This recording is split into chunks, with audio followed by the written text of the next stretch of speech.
Hello. అమ్మా సీత, పిన్ని చెప్పు. మీ నాన్న ఆపరేషన్ కోసం డబ్బు తెస్తానని వెళ్ళావు కదా, సర్దుబాటు అయిందా? లేదు పిన్ని. అయ్యో, ఇప్పుడెలాగమ్మా?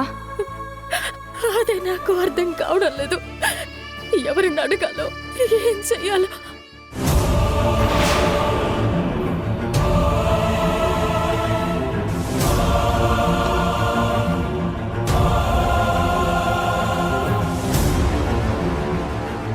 సీత,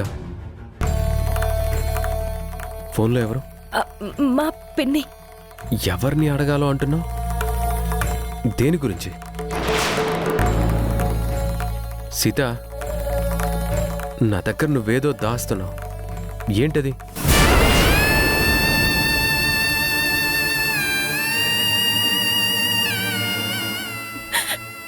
ఏమండి, మా నాన్నకి గుండె జబ్బు వచ్చింది.